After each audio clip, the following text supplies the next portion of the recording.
Hey guys, welcome to your Monday Night Raw review, and what was a crazy Monday Night Raw with legendary returns, with a re-debuting of Keith Lee, the title change, a Raw Women's Championship title change, and so much more. Guys, this is just, there's almost too much to talk about, but I'm bringing on Amanda Gynn, listener of the show, to talk all about Monday Night Raw and much more. So get ready. We're going to be getting everything going right after this. Empowered Learning for the 21st Century is an online education business that offers services for 4th to 8th graders and all adults for our Level Up Reading and English program. They also offer free GED courses for all 18 and older adults.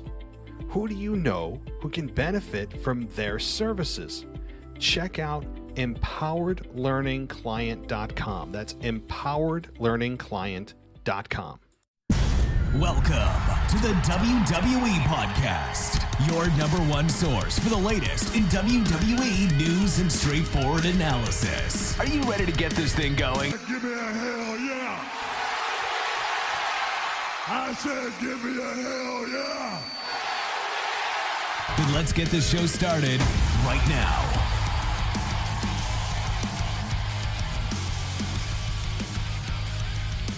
Alrighty, it is time for your Monday Night Raw review with a special co-host for this Tuesday, July 20th, 2021. Hope everyone is doing well as we are just a week and a half away from closing out July. I'm not trying to wish away the summer, everybody, but good Lord, is it going fast, and it always does. And if you're in the northern hemisphere, or you're in the northern part of the United States more specifically, you treasure summer. Most of us do anyway, because we know it's right around the corner. I mean, about a month or so from now, we'll be hearing rumors of leaves turning, and then before you know it, pumpkins, and back to snow, cold, and darkness for about 6 months. So I don't want to hear people complaining about too hot, too whatever. Air conditioning exists, folks. Okay. So anyway, as I get that off my system, of which probably 3 people care, I hope everyone is doing well. And we're going to get to the Monday Night Raw review in a second. I just want to thank everybody on the patron side for not only supporting the show, but the fun we had on the Discord server. Lots and lots of fun. You can join the fun during the pay-per-views if you sign up for Patreon, and for $1 you can do that and get every show ad free, that is. So consider giving us some support there, or you can do the Apple Podcast subscriptions. 3 days ad free, or 3-day trial for ad free content, and then it's just $2.99 a month for all the shows we do, including What If, including Wrestling Nostalgia. So it's pretty cool gig over there. So, all right. Well, I hope you guys enjoyed the review I did with the Botch guy. Give him a like, or give him a subscribe on YouTube. I know that he really appreciate it, and he does a great job over there. His channel's growing like crazy, and I can see why. So, but tonight it's Amanda Gynn, listener of the show, supporter of the show, longtime wrestling fan, who joins me to discuss Monday Night Raw and the just insane amount of news that we had coming out of it. Just so much. But we were able to break it down.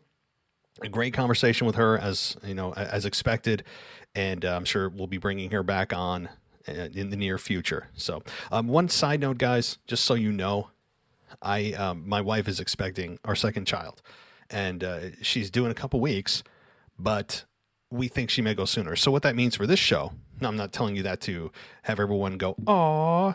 No, that's actually not what I'm telling you. I'm telling you because I want to let you know that as far as this show goes, it will be continuing. Believe it or not, this show is not just all about me. As much as I would like to have it circle around me and me be like the center of the universe for this show, that is not the case. So we're going to have some of our team step in and cover Week in Review, cover Monday Night Raw, cover whatever needs to be covered, and I'll be able to post. I just won't be able to record just because I won't have the time for obvious reasons. So I will be doing when I can, I'll be doing maybe short snippets of things, depending on, again, it's all going to depend on how crazy my life is, how much time I have. And I'll return when I can on a full-time basis. But for the time being, when things start to happen and she goes into labor, that's when I'll be taking a hiatus from the show and diving into being a dad again. So I think it's a good thing, but I wanted to let you know, guys, that if I disappear for a while, it's because of, good reasons, right? All good. So, and I have no idea how long it'll take for me to come back, but shows will still be posted. We have a great team here that'll step up and cover all the content that you guys love. So, all right, enough of that. Let's get to your Monday Night Raw review with Amanda, Gynn, and myself. Until then, guys, I'll talk to you tomorrow because we have our mailbag and we have Wrestling Nostalgia for those of you on the Patreon side and the Apple subscription side. So until then, you guys know, I'll talk to you next time. All right, welcome to your Monday Night Raw review, guys, and this is something special tonight, and not just because Monday Night Raw was absolutely crazy in terms of returns, in terms of just newsworthy events, the crowd, title changes, everything across the board. We're going to get into that, but we have a special guest co-host tonight, and she is a listener of the show. She's a patron of the show. So you guys probably know her at this point, Amanda Gynn, who is here to talk about Monday Night Raw. And Amanda, how you doing tonight? I'm good. How are you? I'm good. I hear, you and I were talking off the air, and I am very interested to hear what your rant is. We'll get to that in a minute, unless I touch on the topic that the rant is associated with. So we'll get to that in a moment. But I got to ask, when you look at Monday Night Raw last night, beyond the rant, and maybe you'd start with that, I'll leave that to you. What is the biggest story? And you could make a case for a lot of things. What is the biggest story coming out of Monday Night Raw last night? Honestly, it's a toss-up between the promo that John Cena cut and Nikki A.S.H cashing in her Money in the Bank contract. That's definitely two that I had at my list. I mean, you of course talk about the Goldberg return that some people may put at the top of the list. I wouldn't, because I really could care less. Unfortunately, the Dallas crowd disappointed me, and they decided to support Goldberg, which made me very sad. And maybe he won't continue to get that support. We'll get to that in a little bit later. But I guess let's start with that then. Let's start with one of those two, Nikki Cross winning the Raw Women's Championship after cashing in on the championship match after Charlotte got intentionally disqualified in her match with Rhea Ripley. Nikki Cross wins, and the crowd seems to really get behind her, although chanting Becky the whole time. I think many people expected Becky to come back, given that this was a main event match, and there was a little bit of time after the main event, and you're thinking, there's still a couple minutes, things could happen. Well, they did, and they got Nikki A.S.H. I keep saying Nikki Cross. Nikki A.S.H. Getting the cash in and the victory. So what do you think about this? I just don't like the cliche cash ins the day after pay-per-view. Like, I'm the type of person, I'm like, you know what? Wait for that prime opportune moment that will make the audience go, holy crap. I mean, granted, they did do holy crap last night, but I just don't like the cliche cash ins after a pay-per-view. Yeah, and I hear you. And the thing is with the briefcase, I think that they have run out of different ways to make it fun. I mean, because they've been doing this now for how many years, and they've essentially done almost every combination of cash-ins you can do. And a lot of it seems to be like the Monday Night Raw after, or the SmackDown after the pay-per-view. We've had a WrestleMania main event cash in. We've had, it seems like every iteration they've kind of done. So this is not a surprise. Although I actually kind of expected Becky Lynch, and we didn't. We got Nikki, and I don't know. As you know, and a lot of our listeners know, I'm not a big fan of this character. I think it's just childish. I think I'm watching like Blue's Clues or something. It's not for me. Like, it's not for me at all. I understand why people gravitate towards that character, and that's cool. That's for you. It's not for me. What do you like her character, or are you? What do you think? Because actually, one of the mailbags, I had sent in an email, and I was like, Molly Holly called. She wants her gimmick back. It's just, I get it from a marketing standpoint why probably WWE wants to do this, because you're trying to get to the kids, and the best way to get to the kids is the parents' piggy bank. You want the kids to buy the merchandise and this, that, and the third. So they want to have the cliche, super positive, you can do anything if you put your mind to it thing. Yeah, call me negative Nancy. I'm not for it. No, and you know what? Like, I'm all for it too, and supporting kids and following their dreams, all that stuff.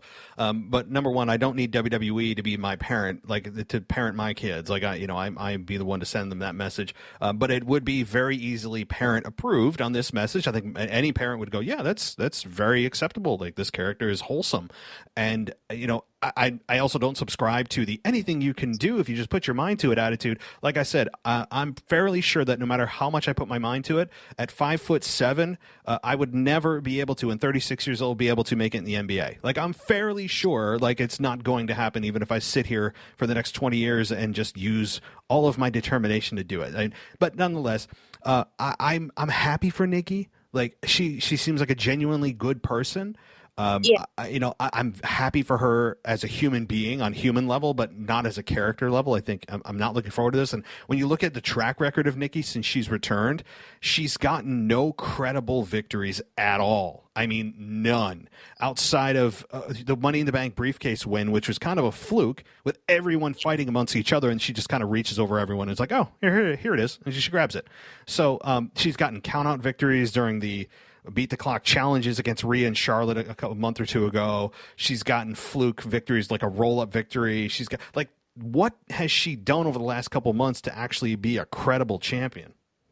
And I'm glad you mentioned the Money in the Bank win, because to me, I was just like, of all the ways you could have had her win the briefcase, you decided to be like, oh, nobody's paying attention, I'm just going to climb up the ladder and grab it. Like I said, that to me is going to do more damage to her character than good. But I mean, people are still cheering for her. I don't know why. I mean, she's a good wrestler, but I just don't like what they're doing with her character. It's got to go.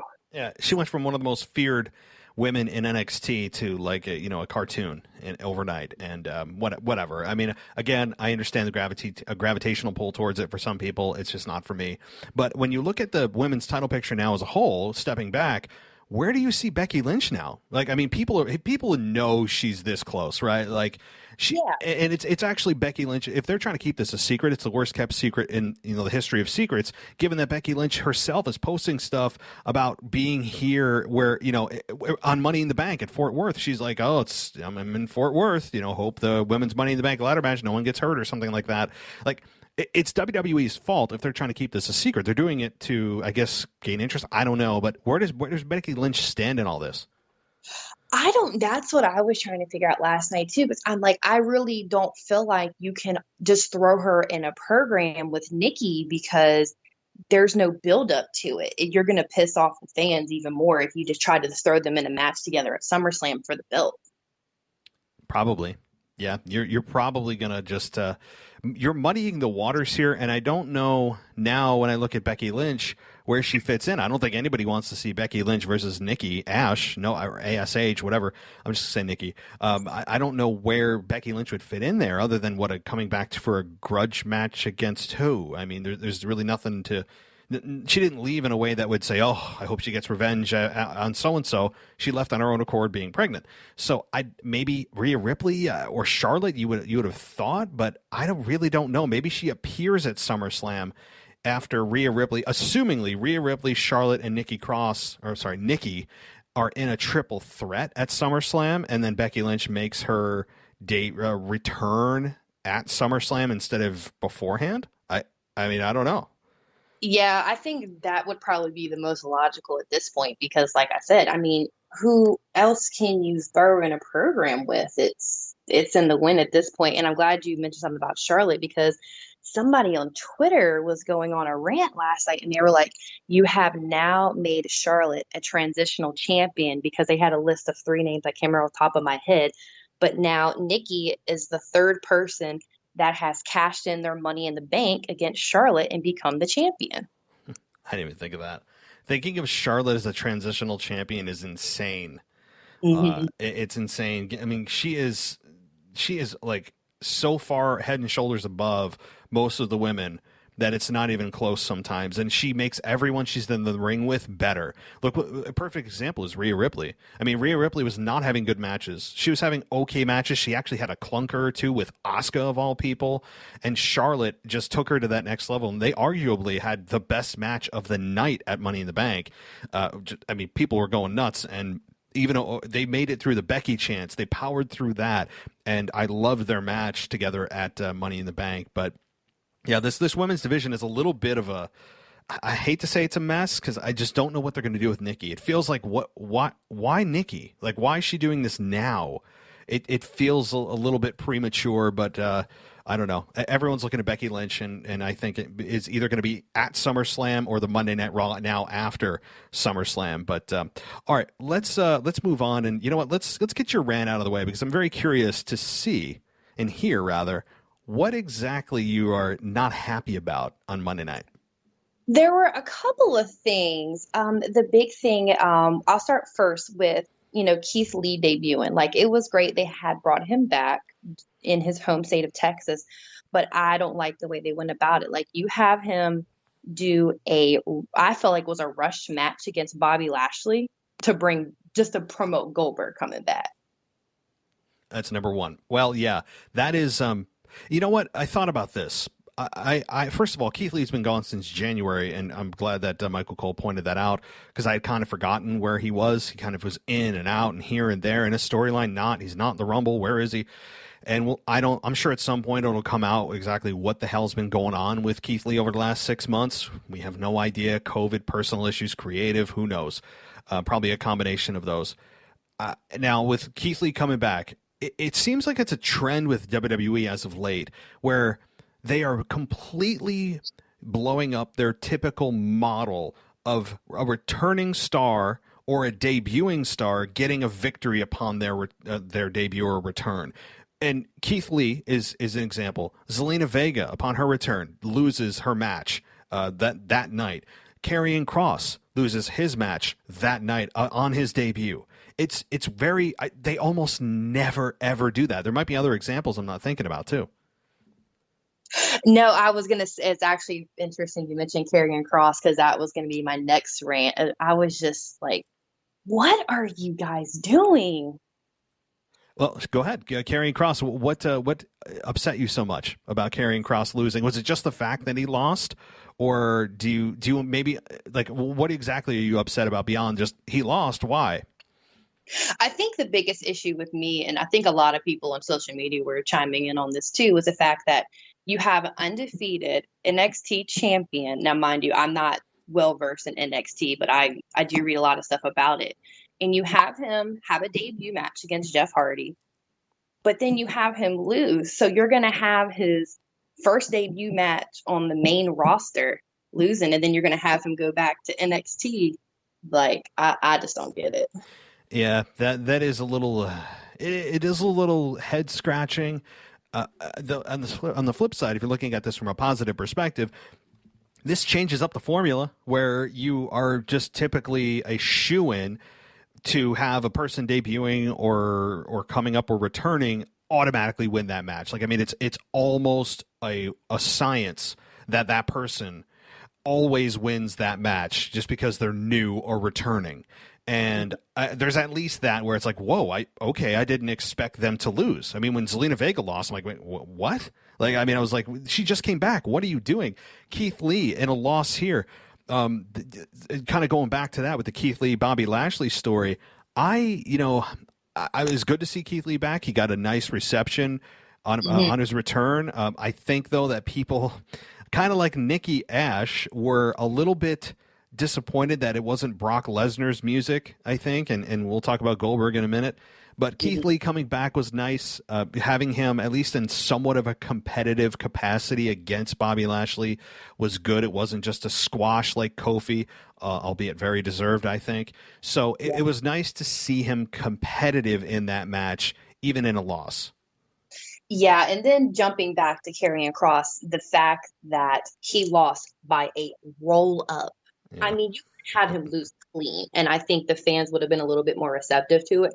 But the fact that he lost by a roll-up, it's when are these roll-ups going to end? They're not.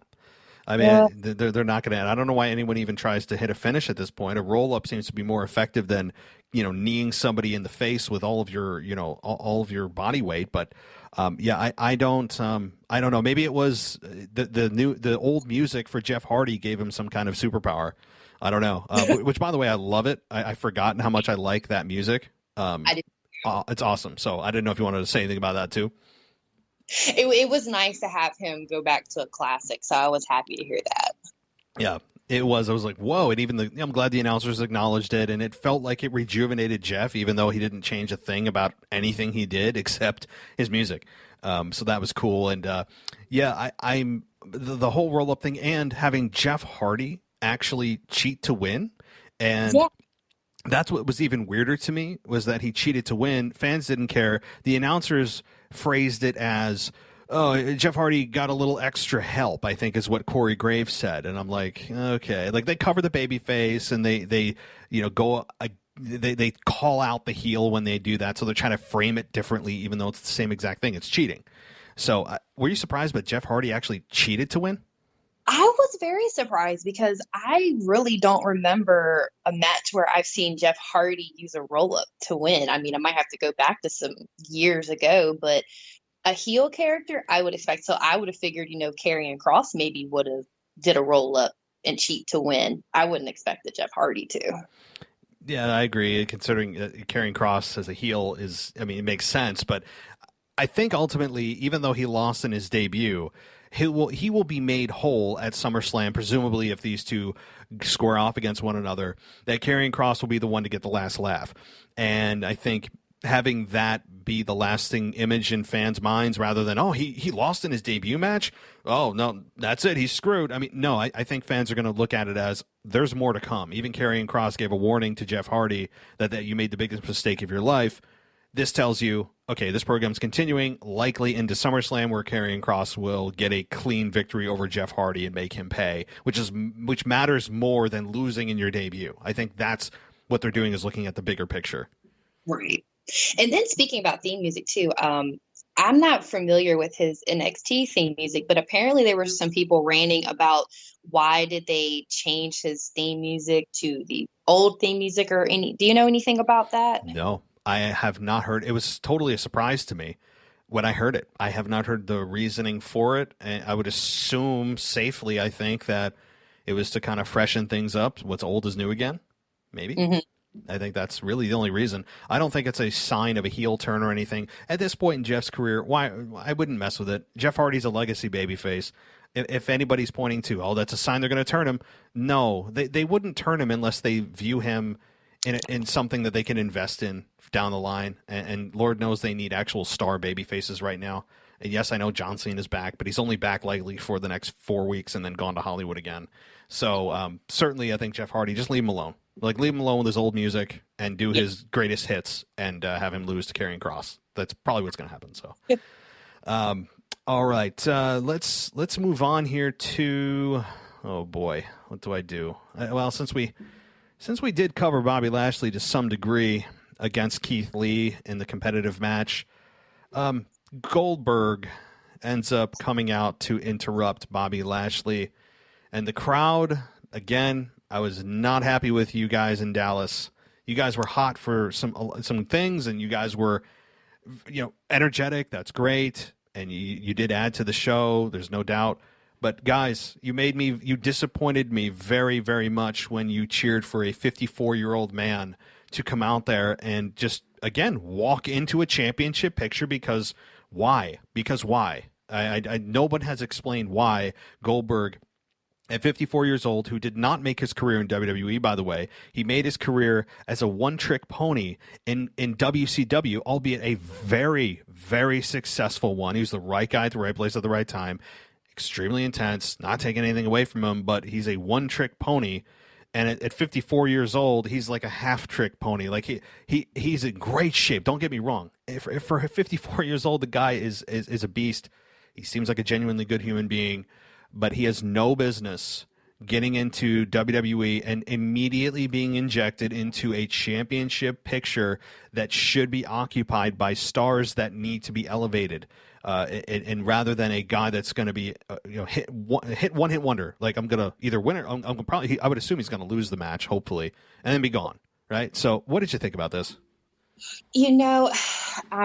I'm just probably upset about it as you are. Like, I will say, growing up, I actually grew up a WCW fan, so I was a big fan of Goldberg's. Oh, sorry. That's okay. That's okay.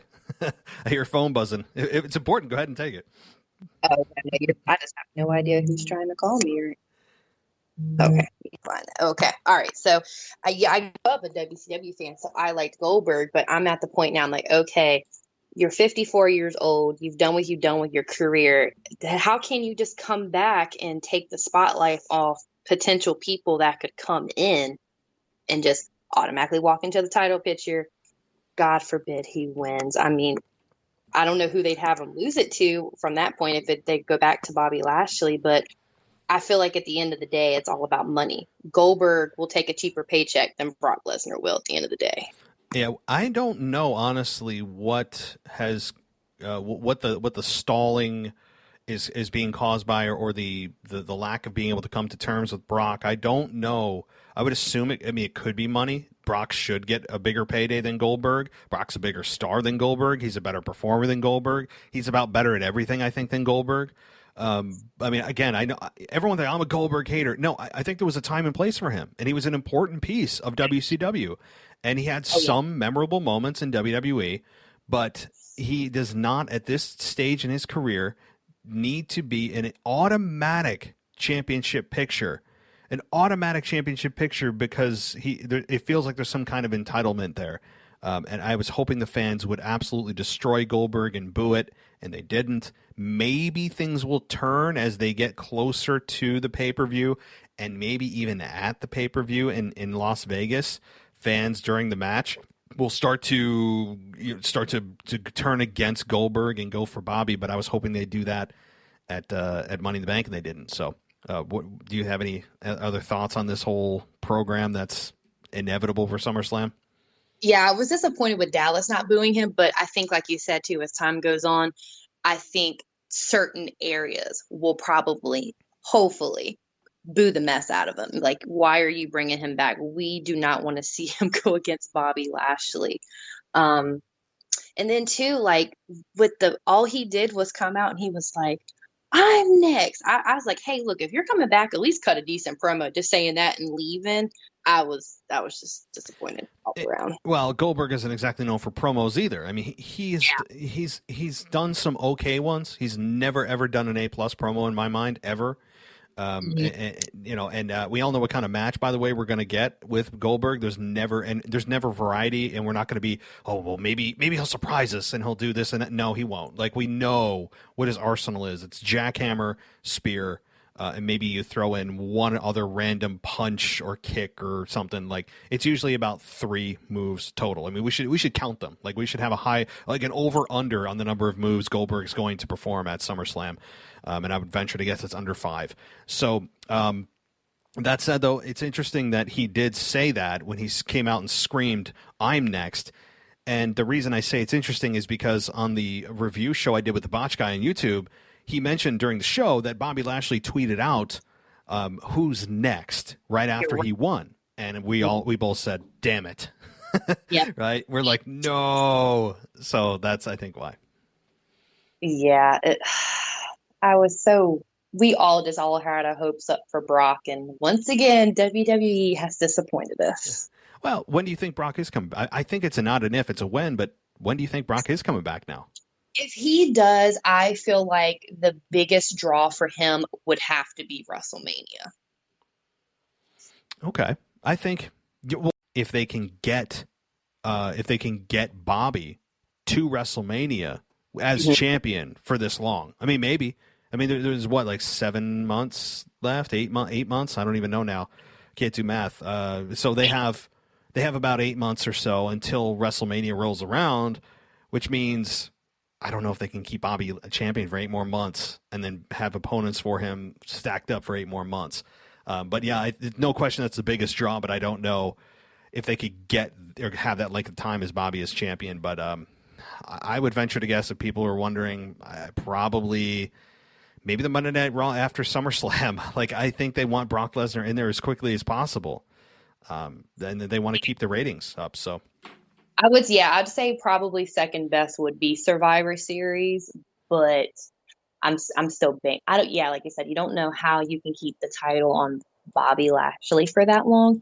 But then I just thought about, what if, say for instance, we go to SummerSlam, Goldberg beats Bobby Lashley, but Big E decides to cash in his Money in the Bank contract. Oh, well, yeah, that is very possible too. Big E's got a big opportunity, and we don't know when he's going to cash in. It could be then. It could be later in the year, early next year. But yeah, that's very true. Big E has got a golden opportunity right now, and after they destroy one another at the pay-per-view, Goldberg and Bobby, that they could have Big E come out and cash in, and then they're not going to waste time with the briefcases. So, yeah, I don't know. I have kind of an issue though with babyfaces winning in this manner. Like, I know that it's a designed match for a heel. Like, I get that, and it is, which is why you see more heels win that type of match than babyfaces. But it's still a little icky to me that you have a babyface take advantage of an opportunity that normally a heel would. I mean, maybe that doesn't bother you. Does that bother you at all when you see like a babyface do something like that? It does, because I think the best example of what Michael Cole always says is the heist of the century was, Seth Rollins cashed in at WrestleMania. I mean, that should be the poster child for all Money in the Bank cash-ins. Oh, God, that was awesome. I still watch that once in a while. It was the best cash-in of all time, I would argue. Yeah, Dolph Ziggler's was fun, the Monday Night Raw after WrestleMania 26 or 7, whatever it was. But, yeah, that cash-in with Seth Rollins, nobody saw it coming. They built Brock and Roman for so long, and then neither one wins, and it's Seth Rollins. Like, it's awesome. And you wouldn't have seen it coming because Rollins that night had a match with Randy Orton.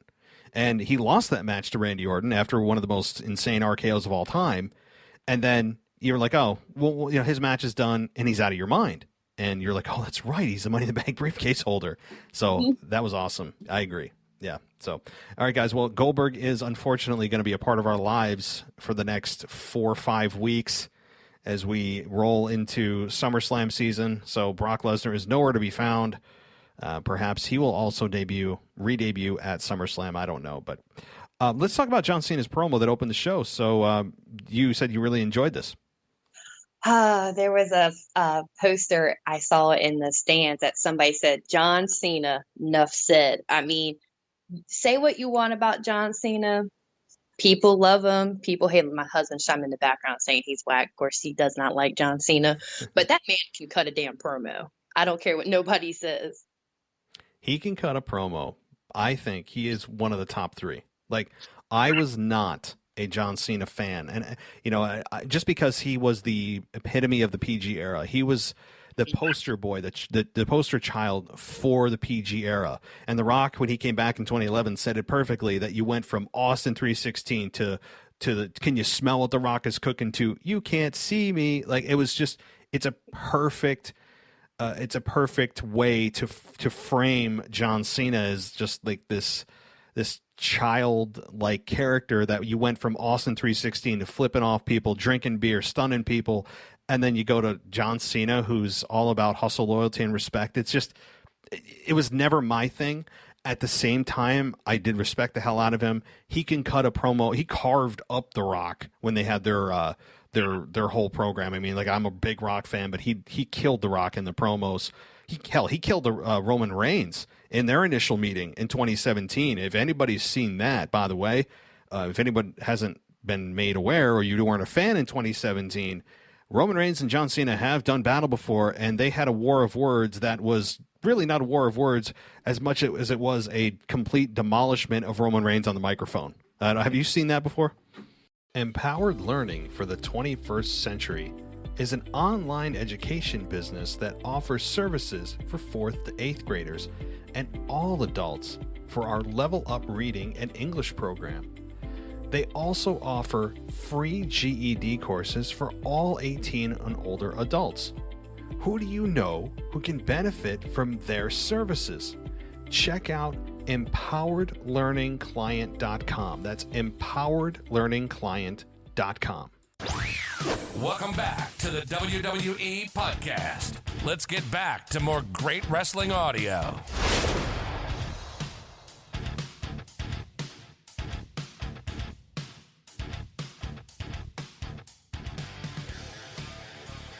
I have a couple of times, and I think somebody reposted it over on Monday night right before Raw, and I'm just, man, he can cut words, that's for sure. But I do have one complaint about Cena's promo. So how is it that MVP can get away with saying BS twice, but they bleep out John Cena calling Roman Reigns an a-hole? I don't. Well, no, that's interesting you say that, because on Hulu, they did block out MVPs too. So if they didn't block it out on live TV, I would assume that it's because they didn't click that button in time. I don't know, because although to be fair, I've heard MVP say it before backstage and they didn't bleep it out. So apparently that's an accepted word under TV PG guidance, I guess. But yeah, it's crazy because I'm sorry, the right before John Cena can even at he was saying Roman Reigns is a beep beep beep, they had bleeped it all out. I said, can you give him a chance to finish what he's saying and then bleep it out at the end? And you watched it live, right? Yes, we did. We watched. So if you watched it live, then they must have done some post-production editing, because it was timed perfectly with him saying the a-hole. Like, it was timed perfect. And so I'm assuming that they just didn't get it right with their live button they were trying to time it with. So yeah. So okay, watching it live, they clearly didn't do it perfectly, but him calling him, as far as like all that goes, that aside, calling Roman Reigns an a-hole is, from John Cena of all people, is a bit striking. And he was just like pointing to some kid. He's like, "Oh, happy birthday, it's your 11th birthday," and then he goes and calls Roman Reigns an a-hole in front of his parents. I'm just like, it's, I don't know, I laughed at that, but yeah, go ahead. Oh no, I was saying I laughed at that part too. I thought it was pretty funny. Yeah, you're a real life superhero, and your sign that says "I'm here to see Cena," and you're 8 years old, and then they're like, "Mommy, what's an a-hole?" Like, I mean, it's like it's a little bit conflicting with your message about hustle, loyalty, and respect, and all that stuff, and then you're just on here cussing because I guess you could. Anyway, I thought that it was a good promo. It wasn't the best I've seen from Cena. He didn't get a lot of time, but at the same time, I'm looking forward to the promos coming up between him and Roman. I think those are going to be really interesting, given that Roman Reigns has had 4 years now since that complete demolishment when their first go around in 2017. Do you think Roman Reigns is going to fare any better on the mic against John Cena? I really don't, because it's jumping to Money in the Bank, like when he actually cut the promo where he was like, "Now you can acknowledge me," and I thought it was just going to be simple mic drop, but having Cena come out, Roman needs to be a man of few words, because he can't cut promos good if it's a long duration. Yeah, he can't. He cannot cut a promo. I will say this though, he feels more comfortable than he ever has. So even if he can't cut the style of John Cena's promos, where it's just like a scathing mic drop that he does, and he does it very well, I think he'll still be able to come from a real place, and still, because he's grown a lot in the last 4 years. It's more specific to the last year of him being a heel, that he's just let loose. He's just being himself, it feels like, anyway. And I think he'll fare better. I think he'll fare better with John Cena, but I don't think that when you're sitting there with a scorecard at home that you're going to go, "Oh, point for Roman, he wins the match," right? I don't think so. But yeah, so I'm still looking forward to it though. I want to see what they have to say to each other. I can't wait for. Yeah, I'm really excited to see what it is weeks to come, and then with him being on SmackDown Friday night too, I know he's probably. they're definitely going to face off. That's a fact. So I'm really interested to see how Roman's promo is going to go. Agreed. So we also are missing Randy Orton. Like, any idea where the hell is Randy Orton?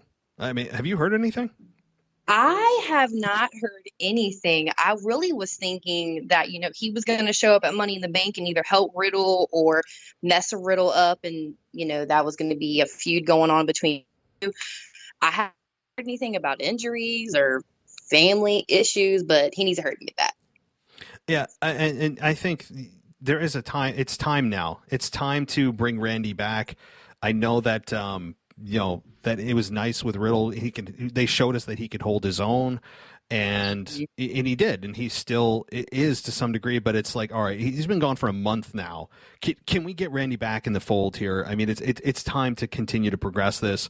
Other than Riddle continuing to do his poses and do RKOs, which is fun and it's funny, but it's time to see what Riddle and Randy can really do if they're going to be a true tag team. I would assume that they are, and assume that they would go for the tag team championships. That's my guess.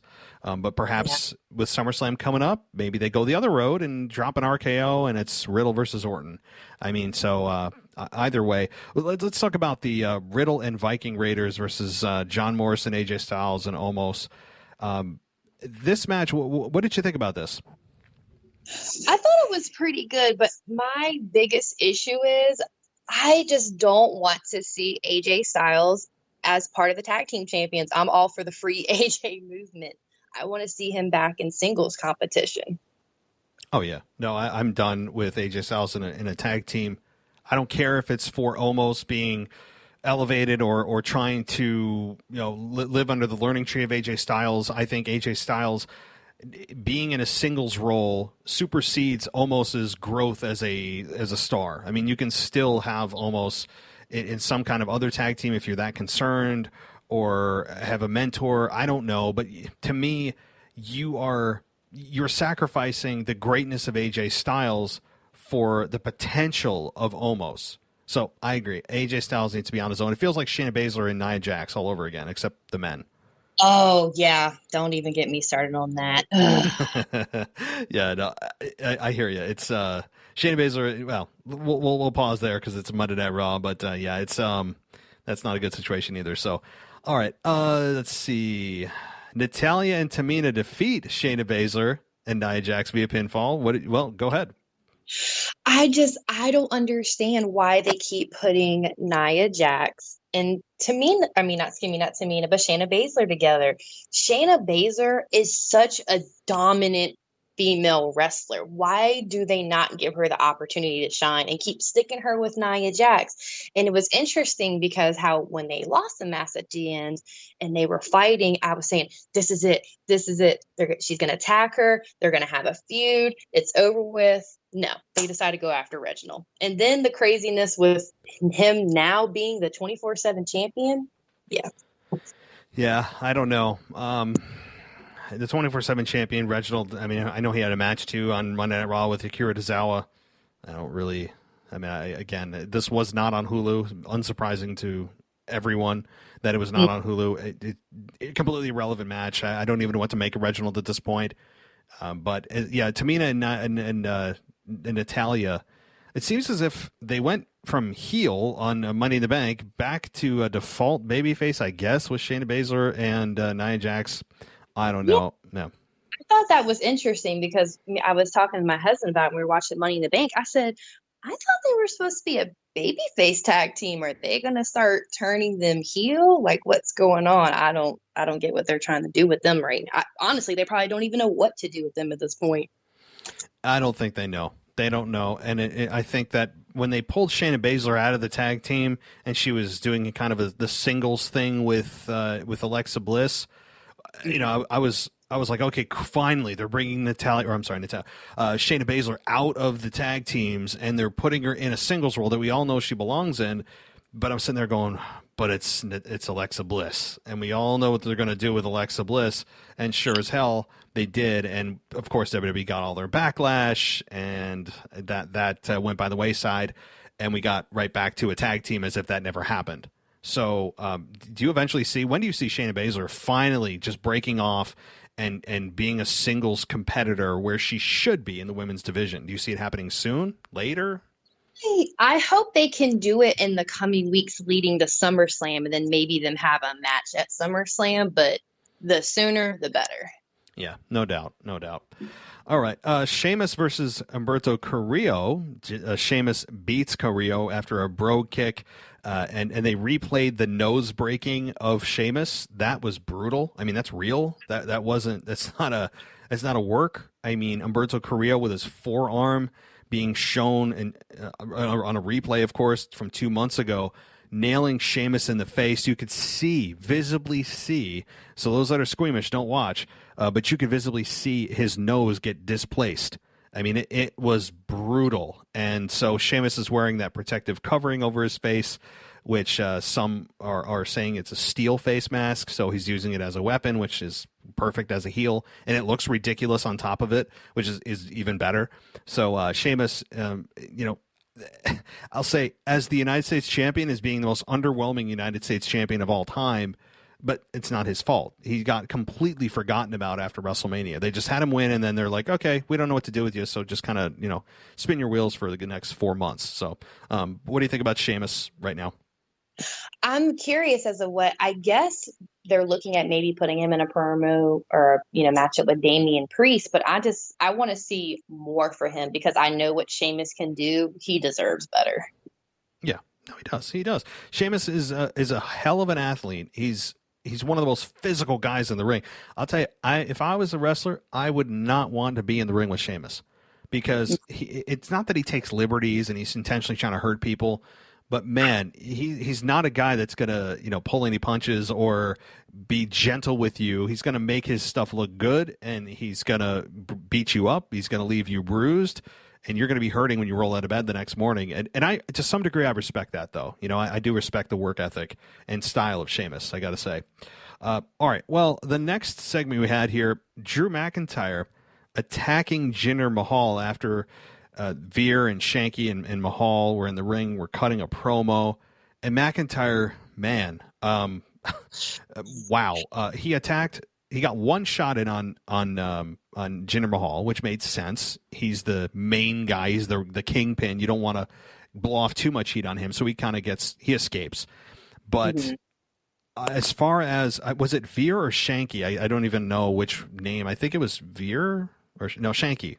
I think Shanky, who gets left in the ring and absolutely just completely destroyed with 2 steel chairs. I really don't think out of every single beatdown with chairs that I've seen, and I've seen a crap load over 25 years, I've never seen that many with that amount of force. Out of everything I've ever seen, this was brutal. And what did you think about this? As Ron Simmons would say back in the day, damn. Yeah. Out of all the TLC living through the Attitude Era and things like, I have never seen somebody just get annihilated by a steel chair like that. And actually, it might have been Shanky or one of the other ones that they actually posted on Twitter the photo of his back. If you guys have not seen that, go on Twitter and look at it. I mean, it is horrible. There's no way that they faked it with makeup or anything like that. It's bad. I saw they zoomed in on it as it was going on. I mean, you could see the bruising. I mean, just mere minutes after the beatdown. I mean, it was uncomfortable. It was uncomfortable to watch. But I think even though it was uncomfortable, almost to a point where it was like, okay, Drew, like he's not the guy that you really need to be focused on, and he doesn't deserve this much of a beatdown. It actually got to that point. To me, though, coming out of it, I'm like, all right, like this is a more vicious Drew McIntyre. He's out of the title picture. He was wearing just like a tank top and jeans instead of just wrestling trunks all the time. It was nice to see him in like just normal street clothes, which was cool. And you hear the women scream when he takes off his tank top, which is it makes me laugh, right? Like if you're at, by the way, on a weird side note, if you're ever at a wrestling event and you bring like your girlfriend or your wife, and they're the ones that scream when one of the wrestlers takes off their shirt, like what do you think, right? Like, are you just standing there? Like I do wonder, right? But as far as that goes, it was a nice change of pace for Drew. He's out of the title picture. He's in new clothes. It was insanely intense and vicious and violent. So I think fans, with their displeasure of Drew being in the title picture for so damn long, nauseatingly long, may be starting to come back from the brink of starting to boo him, and they're trying to bring him back into the fold. Do you think that's the case? I do. And if they're eventually trying to maybe pursue a heel turn with him, they're definitely going the right route. I'm just glad that hopefully this is the end of history lessons with Drew McIntyre. Oh, yeah, that's right. We didn't get any this week. No wonder it felt like something was missing. Yeah. Yes. Yeah, I was like, oh man, Raw was just this close to perfect. There's something missing, and I couldn't put my finger on it. Yeah, it was the history lesson. That's what it was. But you're right. I didn't even think about that being a seed planting for a future heel turn.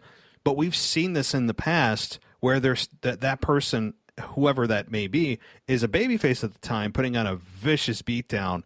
And we later learn that was just a seed or a foreshadowing of their character change. So I'm not going to look too much into it, but I certainly will kind of pack it in the back of my mind as like, okay, I'm gonna pay attention to this moving forward. Do you think they'd ever dare turn Drew heel? I don't know. I think if they were smart, they would, because, you can't have him in the title picture anymore, especially, with Bobby being champion.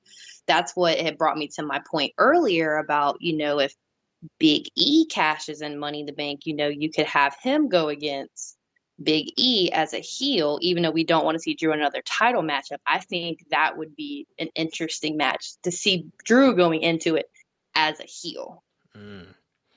Yeah, that would be. And the thing is that I'm wondering, as we look down the line and we look towards the draft, which is not too far away, although I think maybe you or somebody else pointed out to me, because I missed it, that they moved the draft back to sometime in October, maybe early October or something.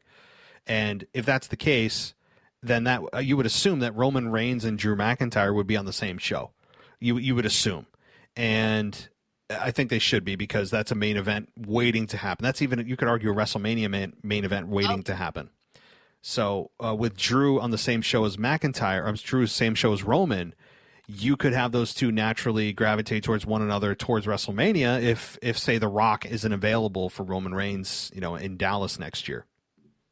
Yeah, and I know a lot of times people do not like seeing heel versus heel, but if they turn Drew heel and have him go against Roman Reigns, that is going to be a hell of a match. It would be, but I don't think that Vince McMahon would want heel versus heel. He even last year at the Survivor Series, originally the Survivor Series, the beloved Survivor Series, it was Randy Orton who was a heel versus Roman Reigns, and they ended up changing it to Drew McIntyre versus Roman Reigns, and I was like, no, don't do that. Keep them completely separate. And I think it did a little damage, even to today, looking back, of actually like, oh, well, they did have a match, and that's right, Roman Reigns won. And it just, to me, for what? I mean, like, why? You could have done Roman and Randy Orton. I think that would have been a great match, and they didn't. But anyway, all right. Well, I think, let's see, what did we miss? Jackson Riker defeating Elias via pinfall in a Symphony of Destruction match. Oh, Lord. Yes. What did you think?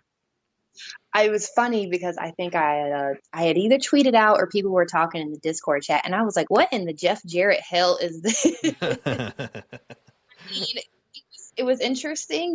We've never seen, that I can recall, of wrestlers beating the hell out of each other with musical instruments. It's something different, but at the same time, I was like, it's okay. I mean, they beat the crap out of each other, that's for sure. And then the one guy's back. I mean, it looked horrible, same as Shanka's. I don't know what WWE had going on Monday, where they were like, we're just going to beat everybody and have their backs black and blue. That is, yeah, no. And like you said, those pictures are probably floating around Twitter, and those are not made up, not makeup. Those are real deal bruises for sure. Yes. Yeah.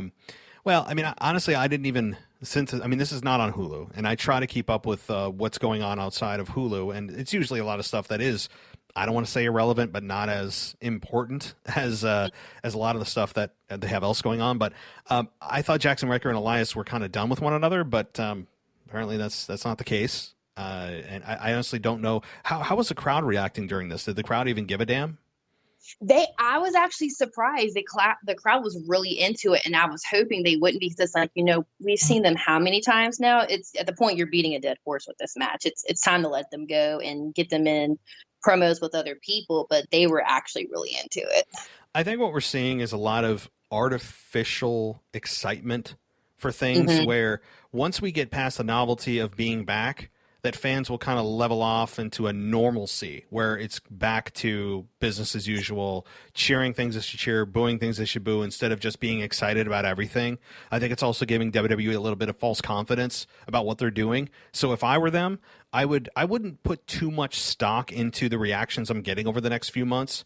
Right. I would pay attention, I'd listen, but everything seems skewed. It's skewed so far to just everything being great, not a lot of booing, everything's just cheer, cheer, cheer. And I don't know, until a city pumps the brakes and says, wait a minute, like, it's cool that we're back, but if we don't do our job and tell WWE what we think, then we're just going to be hurting ourselves in the end, cheering something that we shouldn't cheer, and then WWE pushes it and we're like, what did we do, right? So, guys, if you're listening and you're going to a show, stop being so damn excited about everything. I know we're darkening things here, or we're going to turn things real dark. You guys need to boo things that deserve to be booed, please. So, God, go ahead. What did you say? I said, we beg of you, please. Yes, please, please, please. Goldberg, what are you doing? Boo him. Boo the man. Oh, God. All right. Let's see. Did I miss anything from Raw? I'm going through the notes. I'm looking at the write-up. If there's the only promo was, of course, Alexa's Playground. That's right. With Yep. and Dewdrop. What'd you think? I had got really optimistic at Money in the Bank at first with Alexa Bliss, because, when she did she ripped off her dress. I said, okay, she's trying to go darker with this character. I really was excited to see where it was going to go. But I said, nope, here we go back with the Playhouse again. And I don't know what kind of promo or program they're trying to do with her and Eva Marie and Dewdrop. I'm over it already. I know, it hasn't even started. Like, we haven't even really got going on it. And all of us are like, I mean, and Lily's back. So we got a few returns tonight, guys. We got Lily, we got Karrion Kross, we got Keith Lee, we got Goldberg, right? Yes. Yeah. When she looked who's back from timeout, I said, oh my God, why? I really, they must feel that there's been enough time removed from that whole disaster of Shayna Baszler and going through the House of Horrors backstage, that they think that bringing Lily back, fans just forget. And again, it just speaks to Vince McMahon's view of wrestling fans' memories, that we're just going to go, it was too long, who cares? I'm like, no, like, Lily was one of the big reasons, one of the main factors for fans kind of souring on Alexa's character, is because of Lily and the fact that, you sat Alexa Bliss backstage for 2 months after WrestleMania every week, just sitting there and not actually engaging in a program. That didn't help.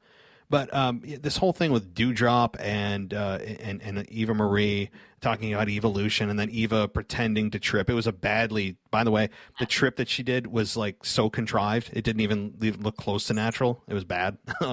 So there's that. And having Alexa Bliss basically I guess she's targeting specifically Eva Marie. But I don't know. So you're over it though? Yeah, I'm just over Eva Marie. I'm like, what is the point of her even being here? We've released so many people and clear the bank, as they like to say, to hire her. She hasn't even had like a real match. No, she hasn't. And I know that's her gimmick. Like, I get the premise of that we're supposed to be annoyed and frustrated with somebody not wanting to get into the ring. I understand that. It's like, you coward. Like, we're supposed to think she's cowardice, right? And she is. And it's like slightly annoying, but it's become annoying as like an actual viewer, not in terms of character, but just like what are we doing? Like, why isn't she even having matches? Like, you eventually have to engage her in a match or get her off the screen.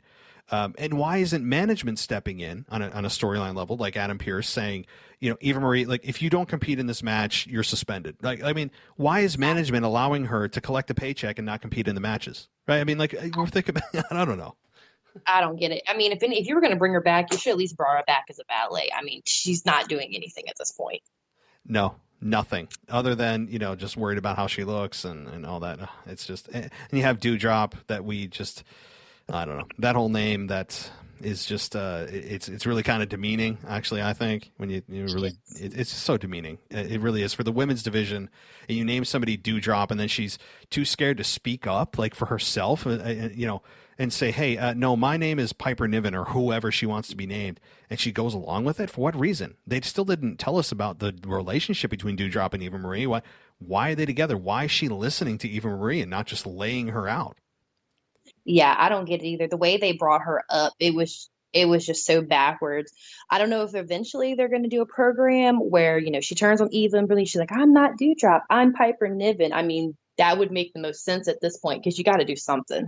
Yeah, you got to do something because she's I guess she's a heel by default, being assimilated with Eva, but she's kind of sympathetic because she's a little bit pitiful that she can't stand up for herself. She does the dirty work for Eva Marie. At what expense? For what benefit? I don't know. This relationship is very bizarre. And yeah. I don't even know what to think about it other than I don't want Eva Marie on my screen, especially if she's not going to even be in a match. But Alexa Bliss, I don't know. I don't know what or how they're going to revive her to the point where she was. Maybe when the Fiend comes back, I don't know. Nobody's even talking about a Fiend return. I haven't heard anything. So I was going to say, I think there was some talk on social media today that there actually have been no plans yet for him to come back. And I hate to say it, I feel like a release is in the future because I don't know if he wants to take a release because he's just not emotionally ready to come back, or they just don't know what to do with him after the whole debacle at WrestleMania. But I hate that they might come to that, but I feel like it's going to come to that. That would be, man, that would be sad. Especially given how his final match was done and just in one of the most, if not the most disappointing WrestleMania match of all time. I mean, when you have Bad Bunny supersede your match, I mean, like when you have a musician come in and do a better job in the match and get a better reaction in the match than an established veteran, it's bad. I mean, that's really bad. And I mean, I've ranted on this match so many times. It just makes no sense at all on all levels. Not just even like a part of it didn't make sense. All of it didn't make sense, and especially the ending. And when you leave like that, it has been several months now. I think the fans would go, okay, fine. Like, yeah, there was some damage, but he's back. It's still the Fiend. Let's get things rolling again. I think fans would embrace him, but that would be really sad if that was the final match he had, and then, like you said, he gets future endeavored or whatever. Yeah, I don't know what they're doing, but I think he would get such a huge crowd pop coming back. Maybe bring him back at SummerSlam or Survivor Series, but they definitely need to bring him back. Oh, yeah. No, he does definitely need to come back. And I think ultimately, I think he will. Again, we don't know his mental state with the whole Luke Harper or situation, John Huber. We don't know. I mean, we have no idea the state he's in. And I would assume that was probably a lot worse internally than we knew before he left, if I don't know. So, all right. Well, I think that's it for Monday Night Raw. I got to ask though, since our listeners have not heard you before, how long have you been a wrestling fan? I have been a very long time. I probably started back when I'm 31. So probably back in 96, my grandfather got me into wrestling. He was very big in I can't remember the one where it used to be Ric Flair and all of them. I don't think it's NWA. I can't remember which one it is, but he would watch those matches and he had them saved on VHS tapes. And then we gravitated to WCW because, at that time you could get a WCW ticket for cheap compared to what at the time WWF was. So we've probably been to about close to 30, 40 shows, 2 pay-per-views. I've loved the Attitude Era. As biased as I am, I wish we could go back to the Attitude Era. Because between Stone Cold and The Rock and Triple H and the TLC era, the Hardy Boys, because my husband always comments, he was like, wrestling just sucks right now. And I'm like, no, I was like, you have to understand they are doing things different. I said, you can't do the things that we did in the 90s now. I said, wrestling would get pulled off the air. Oh, and you would have boycotts. You would have people crying for Vince McMahon to step down. It's a different world we live in. It's not just even a different product. I think the product we're watching is a result of the world that we are living in. It's kind of a mirror of it. And there is no way. Imagine some of the things they did in the 90s if they just went TV 14 for one night. Oh my God. No, you can't. And I understand. I have friends like that too that were wrestling fans during the golden era when every night was a WrestleMania main event where, I mean, you had like Stone Cold and Kurt Angle versus like The Rock and Rikishi or something like that. Like you had like just main event after main event after main event that we took for granted. And it's not fair to compare that all-star Hall of Fame roster to today too. It's just not fair. So I got to ask though, you were a WCW fan, but you still watched Monday Night Raw during the Attitude Era? I did. And it's actually funny. A funny story is the WCW and Monday Night Raw, where DX actually invaded the Norfolk Scope. I actually was at the Norfolk Scope, and my cousin was at Monday Night Raw at the Hampton Coliseum. So me and my cousin are big wrestling fans growing up. So I would still watch some WWF stuff. But as you know, you had the Monday Night Invasions and the Monday Night Wars is what started to draw me into it. And then eventually, WCW was done. So I was like, well, I guess I'll keep watching this. That's interesting. No, I do remember that. I think we all remember that iconic moment. If you watched during the Attitude Era, I mean, that was one of the most just crazy moments as a fan. You're like, whoa, they're actually talking about WCW on WWF. Like, you didn't really give free promotion to the other side, even in a negative light, because it's still free promotion. So, that was a hell of a night. And yes, DX has relived that, and they've tried to recreate it, and they've talked about it many times on documentaries. But that's pretty cool. Do you have a favorite moment that you watched that you were like, damn, throughout your entire life, when you watched it, you're like, this is why I love wrestling, whether it's past, present, whatever it may be?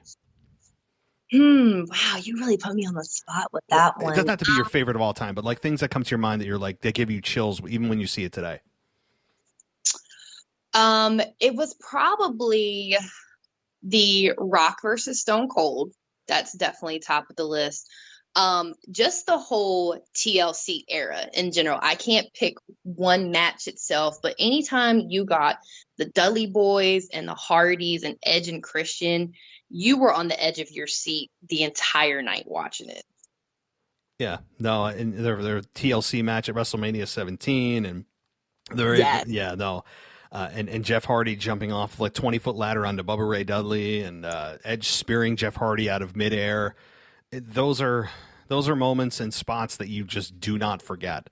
And of course, The Rock and Austin having, I think, their best match at WrestleMania 17 in Houston. It was a hell of a time. And again, I know it's not about Monday Night Raw, but I wanted people to give you people listening an opportunity to get to kind of hear your wrestling background and see how long you've been a fan and some of the moments you liked and what you watched. So. Yeah, it's definitely been a while. Right? And that funny thought too is actually when they brought back the Great American Bash back in 2004, I was at that pay-per-view too. Oh, okay. Have you ever been to WrestleMania? I have not. It's always been a dream of mine. So I'm hoping when my son gets a little bit older, we can definitely plan a trip for that. Yeah, no, that'll be awesome. And does he have a favorite? Does he watch it all right now? He does watch. He doesn't have a favorite right now. I guess he's biased as all kids his age. He likes John Cena too. He likes Roman Reigns too, surprisingly. So. Well, I mean, maybe he doesn't know that Roman turned heel. Like, don't tell him. Right, because the babyface Roman Reigns was very well liked by the women and children, so maybe he doesn't know about the heel turn, so we'll keep it secret. So All right. Anything else that you'd like to discuss or share, or even in social media that you want to share with listeners so they can follow you if you'd like? Yeah, if you want to follow me, I'm on Twitter and Instagram. It is Amanda_Gynn. I just joined Twitter not long ago, so I'm definitely trying to get some more followers. So definitely send me a follow and I will follow you back. Other than that, I am really stoked to see SmackDown Friday night. Yeah, I know. I am too. With fans back and John Cena supposedly confronting Roman Reigns, and things are getting fun. And we've still got a lot of returns to go with Brock Lesnar out there, The Fiend, potentially The Fiend at some point, maybe this year. Becky Lynch, although that's going to be probably more of a Raw thing. So yeah, this is a hell of a time to be a fan, and I'm very interested to see the ratings, and I'm interested to hear the crowd reactions that hopefully start to become more realistic. Guys, I'm putting this on your shoulders. Okay, this is your fault. This is your fault if Goldberg wins the championship. So.